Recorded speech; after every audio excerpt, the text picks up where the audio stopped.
Welcome to Beyond the Forecast. How you doing, Brian? Doing pretty good. Surf today. Great Hang 10 episode today. That's going to be dropping Monday with professional skimboarder and pro surfer Blair Conklin. That's going to be big. Get ready for that. That's cool. He's one of the bigger names in really just surfing and skimboarding right now. So. And he's in town because of ECSE? In town, not because of ECSE. Oh, really? He's surfing Erin swell. Oh, he's just chasing the swell. He's just chasing the swell and filming it. Oh, so ECSE is just a total coincidence. Total coincidence. But for him. he's not competing in that. He's just here for Erin swell. Erin swell. Yeah. So he's kind of living the dream right now. He's been catching a ton of waves the past few days. So It's been kind of fun because he's here for just chasing the swell. There's surfers here that are pro surfers for ECSE. It's kind of fun to be in the water with them because you don't really know who's the pro, who isn't the pro. It's until they get up on the wave, and then you know. Then you know.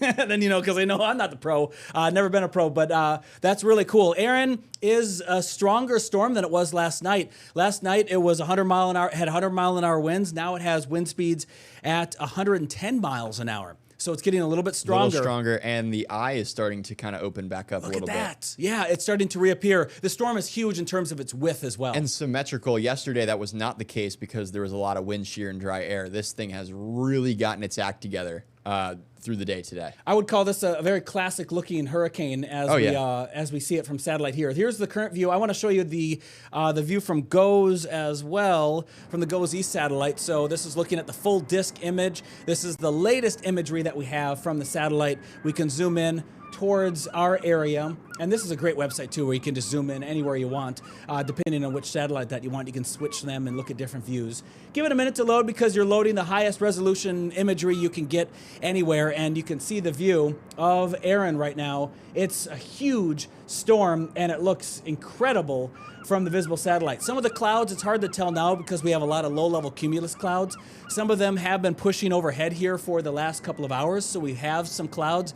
We did get some of the showers. I was talking to meteorologist Chrissy Stewart. That area of rain that when we were talking on the phone earlier that hit my area was from Erin, so we're seeing a few tropical showers already showing up. Kind of rotating around the far outer bands, if you could say. We're not going to get the heavy rain from the system, though. It's more so the wind. Yes, it's going to be the wind that we'll get from the system. So the wind is the big takeaway as we watch Erin move to the north. Here's a look at Erin right now, and here's its initial data at the top of the screen, 110 mile an hour winds with gusts to 130. The storm is not going to turn towards us. It's going to be turning out to sea. So we can see the track now through early Friday morning, and we have a Category 3 hurricane now. Off the coast. Off the coast. Yeah, and I think a pretty big reason for that is, one, the kind of reorganization of the storm over the past, I'd say, 12 hours. It certainly looks like a better looking storm today than it did yesterday. Also, it's essentially running right along with the Gulf Stream, so there is really warm water that's going to be underneath that thing to kind of feed off of. Good point. Yeah, so this thing's feeding off the warm water, and it's a major hurricane off our coast. And I'd have to look back at some historical information. There's not a lot of times we get major hurricanes that make it this far north in terms of the latitude off our coast. It's really rare. They usually just weaken to a Cat 2 or Cat 1. They could have been a big one, and then they just weaken and collapse. I mean, I can tell you right now, though, the water off the southeast coast, definitely in the 80s.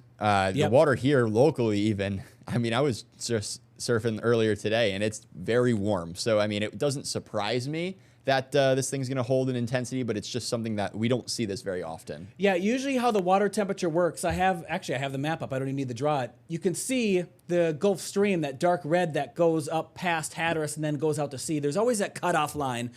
This time of year, our water temperatures get into typically mid-70s, but this year it's been upper 70s to near 80 degrees. So we have the warmer water here. Technically not warm enough to enhance a hurricane locally, but we do have warm enough water to sustain one. Thankfully, it's going to the northeast, so it's not coming directly into our area. But look at how warm the water is into spots south of Louisiana, 89 degrees even. So there's some really warm water in the Gulf right now. And we're not even quite at the peak of hurricane season yet. Nope, that's so the Gulf 3 weeks. The Gulf has been a little quiet so far. Yep. Got to be watching that area for sure. So the wind is the impact from the storm as we're looking ahead. I have a new, which one is this? I want this one. I don't want that one. I want this one here. So we're looking at the wind gust forecast. Obviously not a big issue for today with these wind gusts in our area. Right. The wind has been I mean, I don't even know it's been gusting up to 20 from what I've seen. It hasn't been super strong. No, even at the beach, it's not gusting that much. It's actually pretty calm at the ocean front of Virginia Beach. I mean, there's a little bit of a wind, but it's not anything crazy. I bet towards Hatteras, though, you go down south of the Outer Banks, it'll probably, it'll be going a little bit. The wind gusts will really pick up overnight. This is midnight tonight, so we're seeing wind gusts around 40 miles an hour, 47 miles an hour Cape Hatteras, 22 miles an hour in Suffolk, 26 miles an hour in Virginia Beach. Not terrible at midnight. It's a bit stronger tomorrow. Now that we've entered into the stronger winds and the strongest winds from Erin, we're going to see the tides start to slowly increase. So Thursday morning, not an impact. Thursday evening, it will be. And we're going to go through all the tides here coming up. But I just want to kind of give you a heads up that that's what we're going to be getting ready to talk about here soon. It could be some moderate to major tidal flooding in some spots. Eastern Shore's in that tropical storm warning now. Virginia Beach is in the tropical storm warning now. Yeah, they updated that this morning. Yes, they did. Earlier today. Earlier today. No other city or county is in the warning for areas in Virginia except for the Eastern Shore and Virginia Beach. Yeah. So it's this these is not those including Norfolk, not including Hampton, Newport News, or Portsmouth, or Chesapeake, just Virginia Beach. And that's for the wind. Yes. That's only what that's talking about. It's not talking about the tidal flooding. So you're in the clear from the strongest wind gusts. You can see the wind here at around noon tomorrow, Thursday. I'll be in the Outer Banks, Jeanette's Pier, for the midday show tomorrow and the 4, 5, and 6. So you'll catch me down there. I guess live updates throughout the day tomorrow. Perfect. Yeah, we'll probably get some good wind gusts there. That's for sure. Yeah, because 50 miles per hour, possibly. Yeah, probably right along the water there. I would say it could be 50.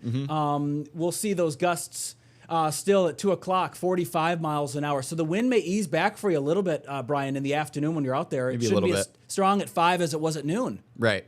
That could be kind of helpful, but still 43 mile an hour, 45 mile, that's strong. Still picking up sand, still, pushing water. Spraying water. Yeah, spraying water. Towards the end of the day, probably going more parallel to the shore. Yep. At least where I'm going to be.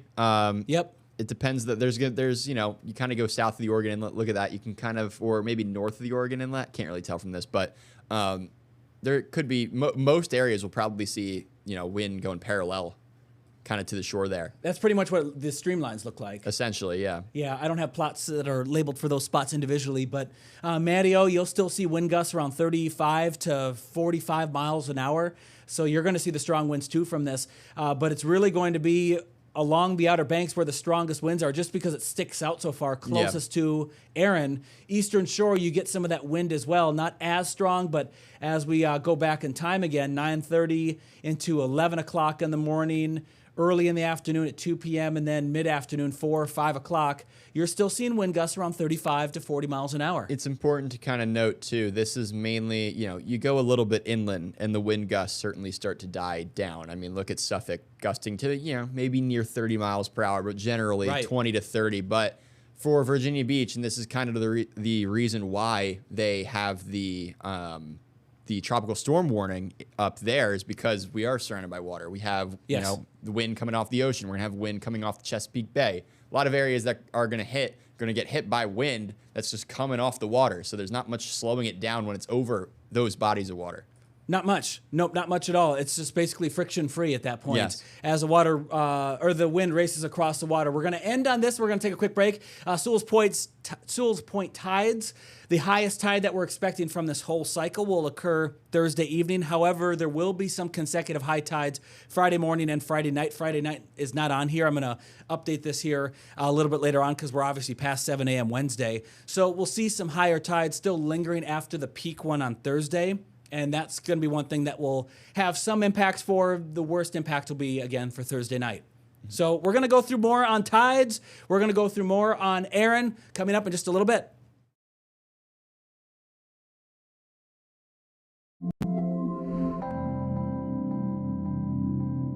Again, we're watching Hurricane Erin here. Thanks for watching us on Wavy Plus, online, Instagram, Facebook, YouTube, all the places that we're streaming. Keep your questions going if you have any, if you want to just type them in. We're looking at them at least on Facebook, and Brian, you're watching them on Instagram. So yeah, I'll be on the Instagram live. Yeah, soon we're going to get it so we can pop the questions that you have up from all the sources. And so also, we're going to get that hopefully into next week. Sorry to everybody on the Instagram live. We're still testing this kind of thing out, but the screen is really zoomed in. We're gonna eventually have it so it's flipped. You can actually see everything. So it's a horizontal view instead of just the vertical. Instead of me being like, yeah, because you can't really see. You can only see on the Instagram here. This is all they see right now. Oh, they're just seeing the storm. They just see the storm. Got it. They're seeing the center of the screen. Okay. So it's a little tough. It's a little tough. Okay. Well, they're seeing the most important part of the screen right now. That's what matters. They don't need to see what I look like. So.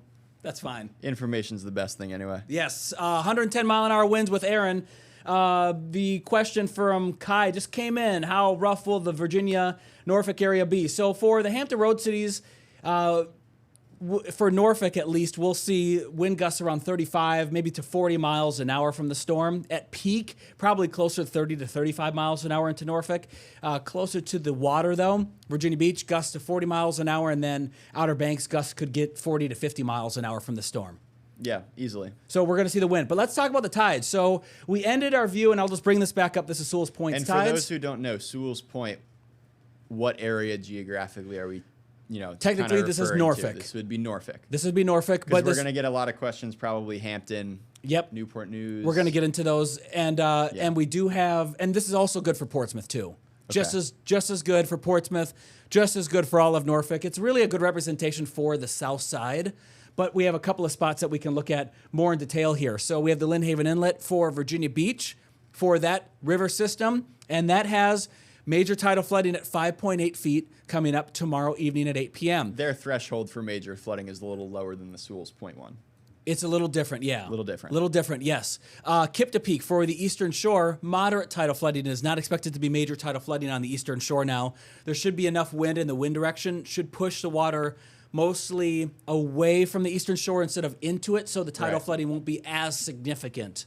So moderate flooding should be okay for most communities, but still areas like Onancock and the marina, you're going to see the water come up. It will come up onto that roadway down by the marina there and in other spots. So just keep in mind, Thursday evening we'll have that high tide. And for the peninsula, it's not looking terrible. It's barely at moderate tidal flooding. Yeah, so for those wondering about Newport News, this Yorktown, I guess. That's the gauge forecast. Would be the one to kind of eye up. So we're expecting, again, moderate flooding, or potentially, for moderate levels for Thursday evening, 9 p.m. Exactly. Around 5.1 is the forecast. We don't have gauges in each city, right, like we do for thermometers, and that's not even the case, too, for thermometers. So we have to use the kind of the best information we have. One thing that we can look at, we can kind of go street by street or location by location. We're looking at Norfolk right now, the tidal flooding. Here's some of the locations that are on the screen here, like the Hague, Hampton Boulevard. You'll see the effects of this, Llewellyn Avenue as well, and then Larchmont to Edgewater. You'll see some of that tidal flooding occur into your neighborhoods. Also, as we look to Ocean View and Little Creek, there will be some tidal flooding from that water being pushed from the Chesapeake Bay into your area. Now to Smithfield. Smithfield could see moderate to maybe major tidal flooding. Moderate tidal flooding would be these conditions here. The Church Street near Smithfield Station gets flooded, and residents in townhomes in that area will have to go through the water to get to your homes, and that's when we have water levels at 4 to 4.5 feet.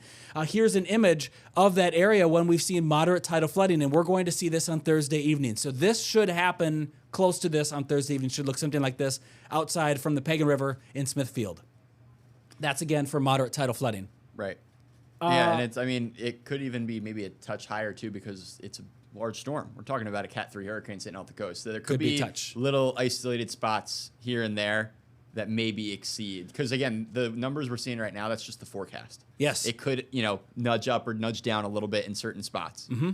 It's just going to depend on the location, how the wind direction is exactly. Because, a little bit of a difference in the wind could mean the difference in an area seeing a lot of flooding or none at all. Yes, and in certain areas, especially for the peninsula. Yep, especially for the peninsula and for Poquoson. Poquoson's I love Poquoson. I have a friend of mine that lives there, but there's a lot of spots that have tidal flooding, and this will be a moderate tidal flood event. So you will see some issues on these locations here on the screen. It's Poquoson Avenue, Browns Neck Road, With Creek Road, Roberts Creek, White House Cove areas. Kind of your zone. If you live in this area, you know what I'm talking about. So this will be the areas that'll see some of the effects into Poquoson. Hampton, not forgetting about you. Expect issues along the Hampton River. So you'll see some tidal flooding into your locations, as well as we see the peak high tide come in Thursday evening. 8 p.m. is the high tide, but remember, it can happen as early as 2 hours before high tide. So it could be at 6 o'clock we're starting to see this flooding occurring into your areas. Last but not least, Lynnhaven Inlet and the river system. Major tidal flooding expected into your area. So the communities that are near the water, the low-lying areas, those areas will see the water rise. So you're going to have some tidal flooding again. Thursday evening high tide for you is at 8 p.m. Especially since the wind, with the way the wind direction is supposed to be, it's going to be just funneling water right into the Lynnhaven Inlet. Yes. Like directly into there. Yep. We have that camera that we're going to use tomorrow, 3556 on the bay, looking at the Lynnhaven Inlet. You've been here with us for 5 months. 5 months, yeah. So you haven't seen a big tide event. You know how the water usually sits on that beach there. That beach totally disappears when you get these flood events. Totally. Yeah, so it's gonna be gone. It's gonna be gone. A couple of years ago, with I believe it was Dorian that came through here. That was in 2019. There was a bunch of pelicans that got trapped underneath and around the Lynnhaven Inlet, and I don't know why they got trapped. I don't understand what caused it, but people actually went out there and picked them up and like moved them because they were trapped. It was a really strange situation. I never heard the follow up to it. But we had it on air. It's like, what's the deal with all these pelicans? There was maybe a couple dozen pelicans trapped. I don't understand why they were trapped. Maybe they're trying to seek shelter, but it didn't make sense to seek shelter in an area where there's a tide coming in and the wind is rushing into you. You wouldn't do that. I wouldn't think. I don't know. I'm not a pelican, so I neither are you, so we wouldn't know. That's a quote of the day. What are the chances of losing power in the 757? I don't think it's too high that we could lose power into the area. I think for the Outer Banks, it'll be scattered. You know? Yeah, right. You know, a tree or branch falls on a power line. It puts out maybe a small section of a neighborhood. Right. That's it. It's going to be the rogue tree that comes down that takes out a power line is going to cause power outages. I don't see massive blowdowns and massive myriads of trees coming down to take out 200,000 people without power for days. Definitely not. No, it's not going to be that kind of storm. The storm's not close enough. The core of the storm's not close enough for that. No, I think Dominion is. They're always doing a great job. They're going to be probably playing whack-a-mole. If there's a power outage, they'll get right on it. They're going to. More than likely, their staff, they're ready to go for this type of event. They know it's coming. So they're going to be keeping an eye on it. So I don't believe it's going to be a big deal. If you have a generator, you can test it out. I mean, make sure it's working. This isn't going to be the main storm that's going to hit us, the big storm that's going to hit us, but you don't know what's going to be coming next. So good idea to make sure you test everything out for your hurricane preparedness. For Chesapeake, Shelley, tidal flooding, a little bit near Money Point areas. There'll be some minor to maybe moderate tidal flooding Thursday evening, but in terms of wind, 30 to 35 mile an hour gusts for areas in Chesapeake should be just fine. Shouldn't be any stronger than that.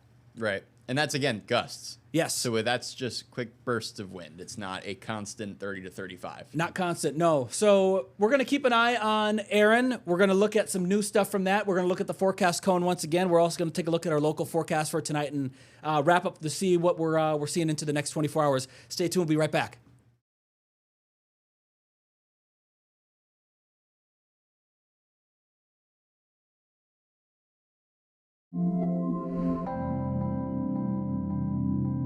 So we're watching Erin. Again, Erin, Category 2 storm, getting close to a Category 3 and probably becoming a Category 3 hurricane maybe later tonight or this next update at 5 o'clock. We're going to have to watch that. It's a really decent looking, like visually looking storm. Isn't that? Yeah, it's impressive. It has undergone a ton of changes recently, so it's very impressive that it's still holding together. And the eye, it popped back out. So that was one thing we were missing yesterday. But this is really also really symmetrical. Yes. Of a storm too. Like, it's very impressive. Yep, it is. And to be this close to the continental U.S., this close to the East Coast too, you don't usually see that. Thankfully, it's staying on offshore north track right now and then turning northeast. It still hasn't turned northeast yet, but it has at least gone due north. So it took a while for that to happen. We do have an Instagram question. What hurricanes are coming next? There's nothing currently out there in the Atlantic, but there are, tropical waves that we're watching that are coming off of the coast of Africa. So there's no hurricanes out there at the moment. Other than Erin, those are the areas right there. Medium chances for, moderate chances for development over the next 7 days. This one that we've been watching over the past 2 days, moving towards the Lesser Antilles. So far, a lot of the models have it staying definitely much weaker than Erin, and likely out to sea. Yeah, they're bringing it north like this. They're bringing it to the north. Puerto Rico. Yeah, the other one, I was looking at some of the long range models at that yesterday because they did put an Invest 99 on it, so they are putting some more intel on this. The models last night were trending down in this direction. I didn't see any that were going up to the north and trying to go up into this area that Erin did. So we'll keep an eye on that one too. But right now the models have that thing kind of hanging south. So long term, yeah, we'll watch it. But short term, I'm not as concerned about that one as Erin, because Erin had a trajectory that was going towards the U.S. and models had it coming towards the continent, towards North America, when it was at that point. Models don't have that one doing this. Yeah, there's not as much confidence. And also, if the models are having this thing stay weak in south, that's just telling you that, again, it's going to stay weak. High pressure to the north is going to be the dominating factor there. So no need to worry about it just yet. But there's the GFS. Again, it's getting close. And then there's that secondary one that's going to be towards the Lesser Antilles pretty soon. Maybe spins up near Bermuda, gives us another maybe pulse of swell. Yeah, could be for an end. Yeah, surfers. There we go. Yeah, continued swell coming up. Yeah, it might be nice. But when we look off to the east and south, I'm not seeing anything that's popping up. Nothing worth mentioning. No, not on the model. Not at the moment. That's quiet. So far so good on the GFS run.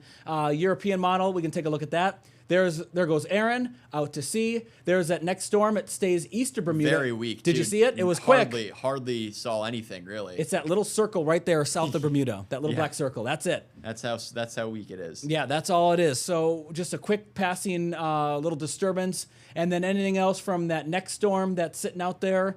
I'm not seeing anything. Doesn't look like it, but there's going to be waves coming across the Atlantic, so we'll have to keep watch of it. So for tonight. We're going to be looking ahead to the chances for tidal flooding. We're going to update some of the numbers on that for our newscast starting at 4 o'clock. We have a bunch of charts that we'll show once again. We also have some rain that we're going to be keeping an eye on too, a few showers that are moving in through the area. Thankfully, we're not seeing the big rain like we had yesterday on the eastern shore. That was a mess yesterday in Accomack County. 8 to 9 inches of rain in Accomack yesterday, just near Exmoor. So yeah, that's big rain. We had rain early in the day and then a secondary kind of something form in the afternoon, and it just sat. Yep. I remember talking about it pretty much all afternoon. Yeah, so this is the 12-hour, the last 12 hours, just a few showers that have been moving in our area, and it definitely is like a tropical downpour because I was out there letting the dog out earlier, and one of these showers came through, and it was raining hard. We were underneath the tree. I said to the dogs, Lucille, Silver, and Buzz, we're trapped. We can't go anywhere. And then they looked at me and said, well, we don't want to stay out here. And I said, yeah, I know you don't. So let's go. So we all raced for the door. First one through the doggy door won, and I don't know why they thought I was going to try and jump through the doggy door. They all stopped and looked for me. They were waiting for you. Yeah, I think they wanted me to open the door. They didn't want to use the doggy door. So it was a little bit of a competition, but it was fun. Yeah, they are rotating through though. You can see with the loop. Yeah, definitely moving inland. So the far outer bands. Yeah. And a little bit associated with that old front that saw us too. That combo. Old front, it's definitely a combo. More so probably with the old front kind of interacting. So yeah, we'll keep watching it. There it is, Erin to the south. Maybe a few rain bands towards Hatteras, but I'm not expecting much. So Erin's going to bring us the wind tomorrow. It's going to bring us the tidal flooding a little bit tomorrow too. We're going to keep an eye on that. We'll have updates on our newscast starting at 4 o'clock. Join us again tomorrow. Brian, Michigan, you'll be on the Outer Banks tomorrow. Don Slater will be in your seat tomorrow. Yes. So we'll be keeping you updated on Erin. Enjoy your day.